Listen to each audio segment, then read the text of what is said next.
നമസ്കാരം.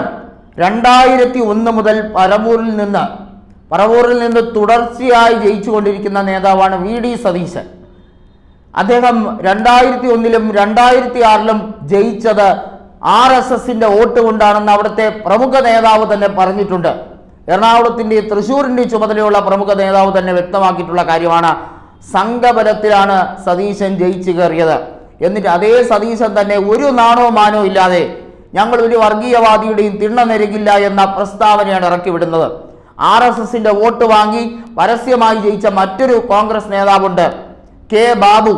തൃപ്പൂണിത്തുറയിൽ കഴിഞ്ഞ തവണ എം സ്വരാജിനെ പരാജയപ്പെടുത്തിയത് 920ഓളം വോട്ടുകൾക്ക്. അദ്ദേഹം ജയിച്ചത് സംഘപരിവാറിന്റെ വോട്ട് കൂടി കിട്ടിയാണ്. അല്ലായിരുന്നെങ്കിൽ ജയിക്കത്തില്ലായിരുന്നു. ഇതുതന്നെയാണ് എല്ലായിടത്തും പ്രത്യക്ഷത്തിൽ കാണുന്നത്. എറണാകുളത്ത് പല നേതാക്കളും അങ്ങനെയൊക്കെയാണ് ജയിക്കുന്നതെന്നുള്ളത് വളരെ വ്യക്തമാണ്. ഈ സാഹചര്യങ്ങൾ കൃത്യമായി അവലോകനം ചെയ്യപ്പെടേണ്ടതായി ഉണ്ട് എന്നുള്ളത് മനസ്സിലായി കഴിഞ്ഞിരിക്കുന്നു. കെ സുധാകരൻ കണ്ണൂരിൽ ജയിക്കുന്നത് RSSന്റെ വോട്ട് കൊണ്ട്. CPMന്റെ കോട്ടകളെ തകർക്കാൻ RSSന്റെ സഹായം പരസ്യമായി തന്നെ വാങ്ങാൻ ഒരു മടിയുമില്ല. എനിക്ക് തോന്നിയാൽ ഞാൻ BJPയിലേക്ക് പോകും എന്ന് കോൺഗ്രസിൽ ഇരുന്നു കൊണ്ട് പറഞ്ഞ സുധാകരനെതിരെ ആഞ്ഞടിച്ചുകൊണ്ട് VM സുധീരൻ പലതവണ ഇയാൾ കോൺഗ്രസ്സുകാരനല്ല എന്ന് പറഞ്ഞിട്ടുണ്ട്. ആ കാര്യങ്ങൾ ഉൾപ്പെടെയുള്ളത് ജനങ്ങൾ ചർച്ച ചെയ്യുകയാണ്. യഥാർത്ഥ കോൺഗ്രസ്സുകാർ ഇന്ന് കേരളത്തിൽ ഇല്ല, വളരെ ചുരുക്കം മാത്രമാണ്.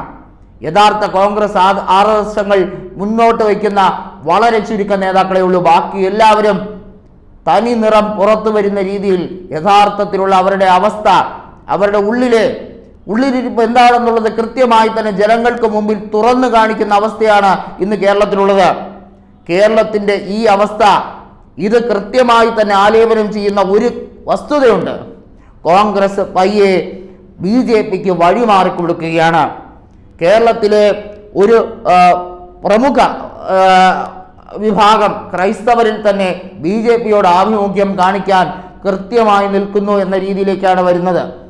അതിനകത്ത് തന്നെ ഒരു അഭിമുഖത്തിൽ കൃത്യമായി തന്നെ എസ് ജയശങ്കർ പറഞ്ഞ കാര്യമുണ്ട്. കേരളത്തിൽ സുറിയാനി ക്രിസ്ത്യാനികളിലേക്ക് BJP ആകൃഷ്ടരാകുന്ന രീതിയിലേക്കാണ് BJP കാര്യങ്ങൾ കൊണ്ടുപോകുന്നതെന്ന്. കേരളത്തിൽ തന്നെ ഇത്തരത്തിൽ ക്രൈസ്തവരുടെ ഇടയിൽ ഓളമുണ്ടാക്കാൻ BJPക്ക് കുറേ രീതിയിൽ സാധിക്കുന്നുണ്ട്. കോൺഗ്രസിന്റെ വോട്ടുകളെ സ്വാംശീകരിക്കാൻ BJPക്കാർ കൃത്യമായി തന്നെ ഹോംവർക്ക് ചെയ്യുന്നുണ്ട് എന്നാണ് അതിൻ്റെ അർത്ഥം. അത് വളരെ രീതിയിൽ വലിയ തോതിൽ BJP വിജയിപ്പിച്ചെടുക്കുക തന്നെ ചെയ്യും. അതോടുകൂടി കോൺഗ്രസ് പല മണ്ഡലങ്ങളിലും വീണ്ടും തോക്കും. അങ്ങനെ തോറ്റ് വെണ്ണീറാവുന്ന രീതിയിലേക്ക് കോൺഗ്രസിനെ കൊണ്ടുപോകാനാണ് ഈ ഗതികെട്ട സമയത്ത് വി.ഡി. സതീശൻ തന്നെ അവതരിച്ചിരിക്കുന്നത് വളരെ വ്യക്തമാണ്. അതായത് ഇന്ത്യൻ നാഷണൽ കോൺഗ്രസിന്റെ അവസാന ആണിക്കല്ലും അടിക്കാൻ വേണ്ടിയാണ് കേരളത്തിൽ വി.ഡി. സതീശനെ ചുമതലപ്പെടുത്തിയിട്ടുള്ളത് എന്നുള്ളത് വാസ്തവം. കൂടുതൽ വാർത്തകൾക്കും വാർത്തകളിലെ വസ്തുതകൾക്കും ഈ ചാനൽ സബ്സ്ക്രൈബ് ചെയ്ത് ഫോളോ ചെയ്യുക.